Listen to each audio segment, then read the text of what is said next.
Welcome to My Hometown, the program that explores clubs, organizations, businesses, and issues across Nassau and Suffolk counties and sheds light on the different towns that are making a difference. Hello and welcome to My Hometown. I'm Bill Horan, along with my co-host, Nassau Community College student Mike DeMarco. Bill, I like our normal theme song music, but I was thinking we change it up today to better fit our guest. Are you ready? Sure. All right. Now this puts me in the mood to talk about the railroad. Sure, but not just any railroad. The Oyster Bay Railroad Museum is today's spotlight organization. Let's welcome our guest, John Specce, the museum's president. John, welcome to My Hometown on the voice of Nassau Community College, 90.3 WHPC. Well, thanks for inviting me. I am really excited to be joining you on this occasion. Well, we want to know a lot about the museum, and you're our source. I thought you were going to play Chattanooga Choo Choo. Hey, you might get that somewhere in the show, so stay ready. All right. I'm John, ready. Before we talk about the museum, how have you and your family and staff done throughout this pandemic period? We've done well. My wife and myself have, of course, gotten 2 shots of the vaccine. We may get the booster. As far as our museum staff and volunteers, we follow the protocols promulgated by the New York State Department of Health. They're not as strict this year as they were the previous year. So that's been a bit of a relief for us. But we've done very well. Thank you for asking. Well, no, I'm glad to hear that. And of course, with all our guests, that's the most important thing, that we take care of our health. The health comes first. So Let's get into the history of the Oyster Bay Railroad Museum. How did it come about? 7 No.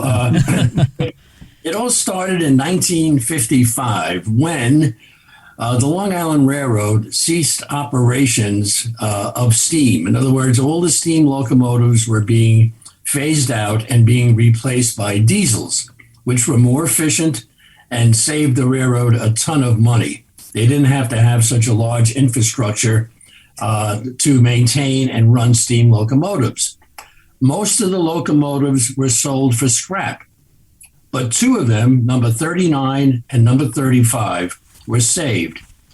Number 39 was donated and was on display out in Stony Brook for many years at the Carriage Museum.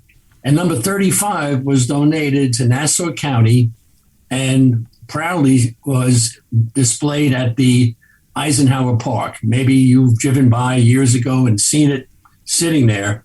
And it was quite an attraction, visited by many over the years.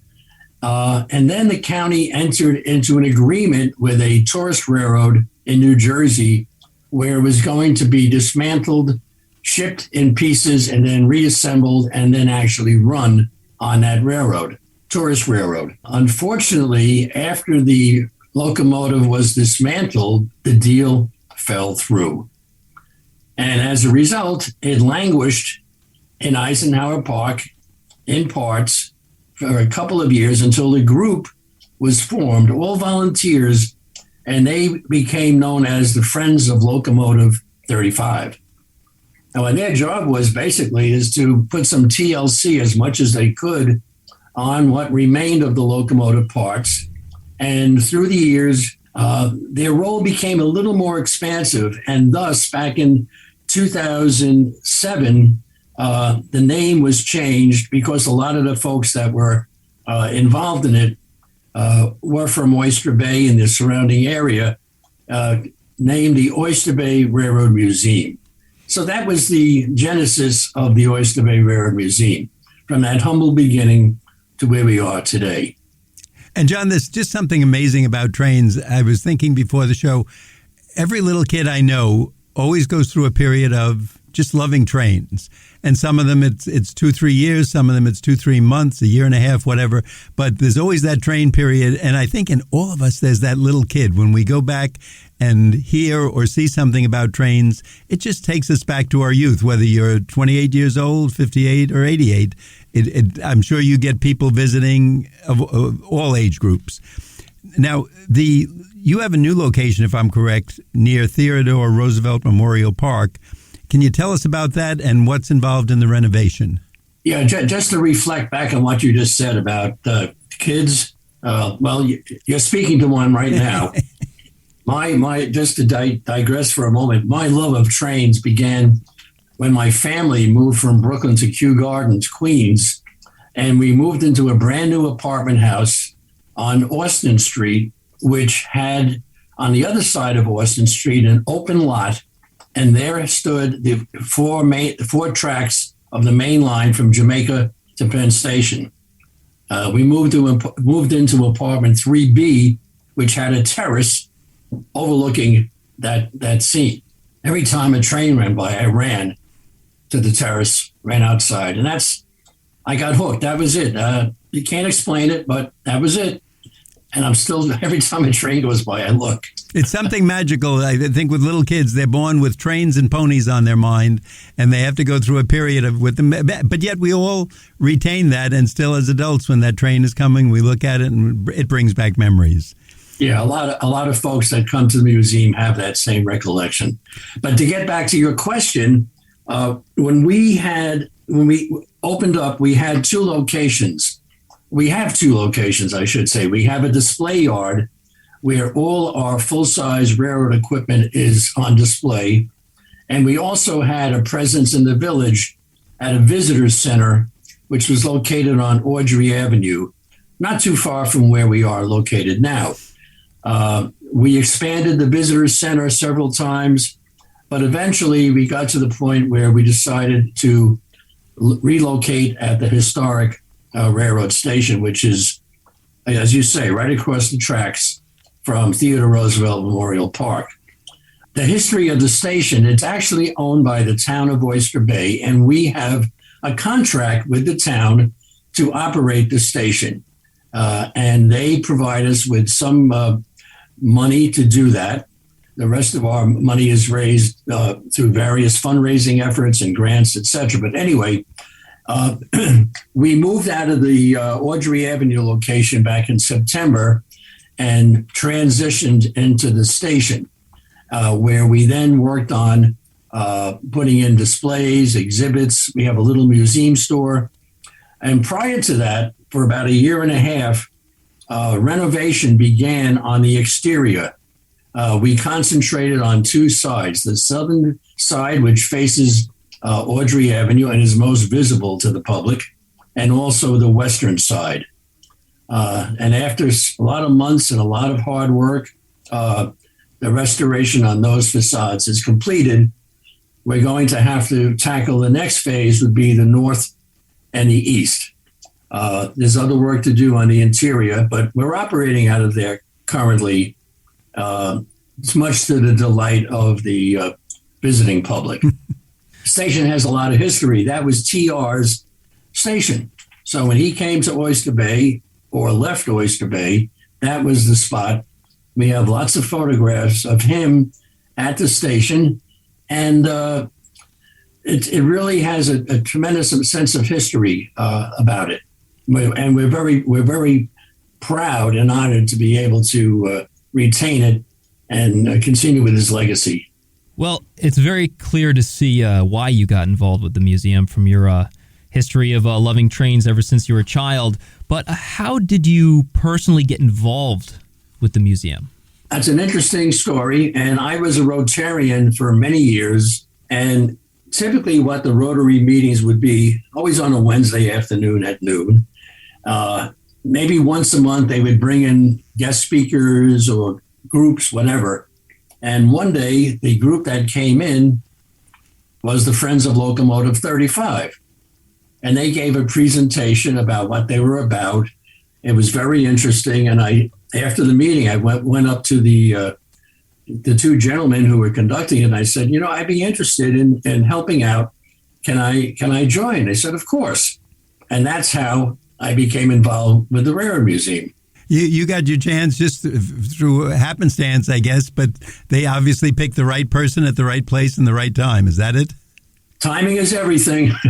Yes, it is. And speaking of time, I just want to say that you are listening to My Hometown on the voice of Nassau Community College, 90.3 WHPC. My name is Mike DeMarco along with Bill Horan, and today we are learning all about the Oyster Bay Railroad Museum, a nonprofit organization located at 1 Railroad Plaza, adjacent to the entrance to Theodore Roosevelt Memorial Park in Oyster Bay, with our guest, the museum's president, John Specce. Do you see how good Mike is, how he transitioned into that? He said, speaking of, and went right into the announcement. That was perfectly done. John, tell us about the visitor experience. I'm sure parents are saying, gee, what do we do one day? The kids are home. Is there something we can go to or, an attraction? What is it like coming to see this Railroad Museum? Well, it's unique. There's one other railroad museum on Long Island, and that's in Riverhead. And geographically, I guess, for a lot of people in Nassau, Queens, the boroughs, and Western Suffolk, we become the destination only because of convenience, I think. The other museum is a great museum. It's got a lot to offer. We are competitors, but we are competitors in a friendly way. We don't. We a lot of times we just do things together, and there's a good line of communication. But getting back to our experience, we have, as I said before, we have two locations. One is the station itself. Now, in the station, we have displays, we have exhibits, hands-on, and we also have an operating O-gauge train layout, which is a big attraction, especially for the younger ones. Although you see a lot of adults peering down at eye level, making believe that they're little so they can see the trains running around. Then after that, they can go to the display yard. It's a short walk through Theodore Roosevelt Park, or they can drive. And at the display yard, we have our full-size equipment. We have 2 cabooses. We have 3 simulators. Simulators are what the railroad uses to train engineers to operate. So picture a railroad coach and cut off 1/4 of it in the front. That's what sits in our yard. We have 3 of them. We have an M1, which is the Metropolitan railroad car that the railroad first introduced in 1970. That took the railroad to the streamlined era. And then we have an M7, which is the current electric train that you see, and also the diesel locomotive, the DEDM. People can go in there, they can sit down. We don't have any operating controls because we found out from experience that with so many little hands on those controls, the computer just went haywire after a while, and we'd be constantly working on it. But, the kids use their imagination, and they love it. We also have 2 small switch engines, which the railroad donated, and one of them has an operating engine. The big attraction, however, is the turntable. The turntable, for those that aren't familiar with railroads, is basically a lazy Susan. A train pulls in one direction, gets turned around, and heads out the other direction. Just the locomotive, not the entire train. And we've been working on that turntable for over 6-7 years, and we finally have it operating. So we give displays operating turntable on Saturdays at 1 and 3 o'clock in the afternoon, and people can actually go on it, and they get spun around a couple of times, much to their delight. We also have a garden railway, which is a full-size G-gauge scale train. It's on its own little track outdoors with buildings. And I'm trying to think what else we have there that could be of any interest. We also have another locomotive cab, which is being restored. But that really is the big attraction. The kids and the adults love to go in. And we have informative placards outside of each of those pieces of equipment that explain their history. Yeah, I was just about to ask. I mean, it seems like there's a lot of great train subjects to, observe in this museum, and it seems like some of them are interactive. It seems like a lot of fun just for the whole family. I was curious. I know you said you had some information about the history. So how is the Oyster Bay Railroad Museum fulfilling its education mission? So how is it educating people on the full history and how these devices work? Well, I asked my education committee chairperson to give me some information about that. So I'm going to read what he gave me. I hope you don't mind. No worries. If there's any questions, you can let me know. But he said our education mission is centered on evidential reasoning field trips designed to inspire and teach students and the public utilizing hands-on exhibits in an interactive way, reinforced by age-appropriate worksheets and grade-adjusted lessons that meet the New York State standards, including for those learners with special needs. Our student tours certainly draw a lasting connection with President Theodore Roosevelt from our motivated learners. These field trips have included public and private schools, early childhood groups, youth organizations, and senior citizen groups. And our programs and tours have been developed and are conducted by licensed New York State educators. We are very proud of the many positive responses to our enrichment tours we have received over several past seasons from students, teachers, and the parents. And that's what Bill Burke and John Lavelle, our education committee co-chairs, provided me. I will say that last year they had to suspend all of this because of the COVID, and we didn't have any this year either. But they are planning, I think, for the spring of 2022. John, with such an interesting operation, and again, something that fascinates all of us, I was just thinking back to, as a youth, trains in my basement, the little Lionel trains, and I think it was called HO or something like that, that we all set up and made a village around it and would watch the train go over the bridge, et cetera, et cetera. Do you have memories or stories or just war stories that come to mind about the railroad or people that's come into the museum there or talk to you about it? Everyone has a story to tell.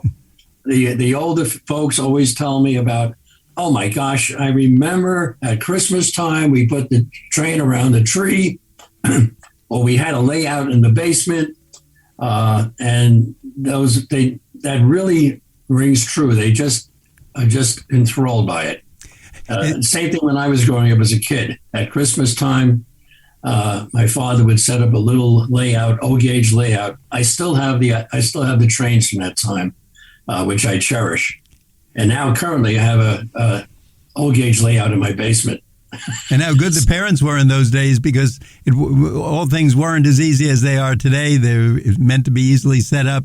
And then the poor dad had to get everything set up and probably got to the end of it and found out he's missing 2 batteries, or one piece of the track was missing, and that was the key part. So thanks to those good parents. What's remarkable is how many people come in and say, oh my gosh, the trains got thrown out, or this. They always have a story. Remarkably, my mother, after my dad died, my mother kept my trains throughout all the years. When I left home, went into the military, got married, and finally got my own home where I can get them back. I couldn't be more proud that she did that. Held on to those trains in the original boxes. And little did she know that would be the memory you have of her, that she held on to the trains, right? Well, more than that, but when I hear the stories about how many train sets were discarded or put aside, but an interesting side story to that is we get phone calls every now and then from people that say, I have this set of trains, or I have this, and we don't know what to do with them. Now, we're not a model railroad club, so we don't have room to set up all these trains, but we will accept those donations. And every now and then, we do have a train show or a swap meet, and we make some money from them. But when we go pick up the trains, there's always a story. I just picked one up about a month and a half ago from this woman whose husband passed away, and these were standard gauge trains from the 30s. These are the big ones that make the O-gauge look small. And some of them had the boxes. I was just flabbergasted. Wow. That's almost 100 years that she's held on to them. And that's some credit to her. They were his when he was a kid. Yeah. Wow. Well, I gotta say, it's definitely not restricted to any one generation. I remember my family growing up; it was a tradition that all the boys, at one point for Christmas every year, at some point you would get your own train set. So there was me, my older brother, my older cousin. We all got a train set, and actually, I remember my older brother's was a little bit nicer than mine. He had a Lionel set, and actually blew the smoke out the top of the front of the locomotive, and had even so much detail, even to the little trees and workmen and the crossroads. So I think a lot of people, even to my generation, still have this connection to the trains. But before we continue, I just want to say that once again, you are listening to My Hometown on the voice of Nassau Community College, 90.3 WHPC. My name is Mike DeMarco, along with Bill Horan, and today we are learning all about the Oyster Bay Railroad Museum, a nonprofit organization located at 1 Railroad Plaza, adjacent to the entrance to Theodore Roosevelt Memorial Park in Oyster Bay, with our guest, the museum's president, John Specce. And John, I want to ask, because I know you mentioned there's a few of these railroad museums out there, and to be quite honest, yours sounds like it has the most to offer. But what do you personally feel, makes the Oyster Bay Railroad Museum unique? Again, we have that geographic advantage. We do have a large amount of equipment to display, and the fact that we are the home station of that connection to Theodore Roosevelt is also a big draw. People will go to Sagamore Hill to visit, and then they will come into town and they'll stop at the Railroad Museum because they want to see the station. That's what makes us really unique, that connection to TR. The Railroad Museum of Long Island has its own unique items. They have an operating train that you can ride on, which used to be at the 1963-64 World's Fair. They were in existence before we were, so they got it. We would love to have it, but it's not going to happen. But I think the fact that we also have a lot of venues in the village that people will go to. We have Raynham Hall Museum. We have the Oyster Bay Historical Society, the Waterfront Center, Sagamore Hill, which I mentioned earlier, Planting Fields Arboretum. So literally, people can spend a day in Oyster Bay and have a great time visiting all these historic locations. But I think that's something that really stands out and makes us unique, that connection to Theodore Roosevelt. John, it's funny, when Mike brought up about Christmas, it just put the lights on with me. And I think on my train set, I had a little white pill or something, and you put it in the engine, and that's what made the smoke come out. And it was probably just talcum powder, nothing that would hurt anybody, but it would make real smoke. And the little kid, mainly me at the time, I can't wait for the smoke. Look, the smoke's coming out of the engine. I don't know if you do this, but I would think it would be a great opportunity for artists' renditions of Christmas memories, whatever they might be, for different people. You can start with Mike here because he has some very happy ones, seriously. And almost like a Norman Rockwell part of the museum to sell either pictures just bringing back childhood, or renditions, or artist renditions, etc. Some old pictures. I'm sure it would be a fun thing. People on Long Island probably have that picture of 30, 80, 40 years ago when they were children, with their train set in front of the Christmas tree or the Christmas holiday decorations, etc. It would be a lot of fun. Now, having talked about that, and I want to come and buy them from you, when is the museum open? Is it open all year round? What are your hours? Well, let me just go back for a moment. It's funny you mentioned that, because in my collection, I do have a print, and it's a print of a little boy, and you see part of his face peering down. In the background is a Christmas tree, and he's looking at an operating milk car. I don't know if you remember, but the Lionel was famous for having operating equipment. All the trains, they had operating milk car, cattle car, things would move, and that dump cars. But anyway, this picture of the little boy's face looking down at the milk car with the Christmas tree in the background. We are open at this time. We're only open on weekends, Saturdays and Sundays, from noon to 4 p.m.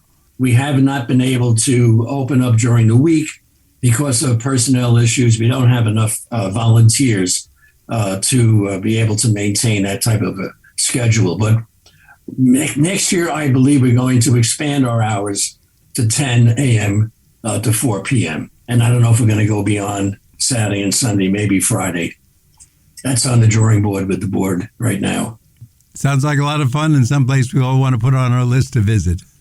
Well, we'd love to have you come. Please just email me and let me know you're coming. Okay, we will do that. And it can be any day of the week as I have the key. Okay, now that's the key. Didn't mean the pun, but that's the key person we want to know, the man with the key. Now, I'm wondering, do you accept volunteers? And if so, what do they do at the museum? The volunteers are really the core of the organization. All this equipment that is sitting in the yard needs maintenance because it's subject to weather. And they're also able to work on projects. One of the two big projects, getting back to Locomotive 35, we're restoring Locomotive 35 to a condition where it's not going to operate with steam, but it is going to be operating on its own. It's able to move. So I guess you can call it a static display that will be able to be moved. The volunteers work on that. We're also restoring an old coach. They called them ping pong coaches. They were the mainstay of the railroad's fleet from the 30s up to the 70s. And the reason they called them ping pong coaches is because the ride was kind of rough, and they would, bounce back and forth and make people feel like they were in a ping pong. They work on that. It's welding, sanding, scraping, all sorts of skills that these people come out every weekend on Saturdays from 9 to whatever they're able to do to perform this type of work. We also have volunteers that work inside. They're not doing the physical labor, but they're putting together other things, the newsletter, mailings, whatever. So that's really the strength of our organization, are the volunteers. Well, hopefully this show will bring in many more volunteers. It sounds like a fun project. It certainly brings back warm memories to, I think, people of every age when they think of that train set, doing work on it. And there's always those real special people out there like yourself who really get involved or who have the technical skills to restore a lot of the trains. We want our audience to know that our guest today has been John Specce. He's the president of the Oyster Bay Railroad Museum. John, thanks so much for being with us today. My pleasure, and thank you so much for the memories. And thank you. As I said, we're open Saturdays and Sundays, noon to 4, and you don't have to pre-order tickets or anything. Just show up. We'll be glad to see you, and I'll look forward to meeting you two at the museum personally. There you have it. I'm Bill Horan. I'm here with Mike DeMarco. We thank you for listening to this week's special edition of My Hometown. We'd like to get your feedback on My Hometown. Send your comments to whpc@ncc.edu. Nassau Community College, where success starts and continues. Till next time, this is Bill St. James. And remember, there's no town like your hometown.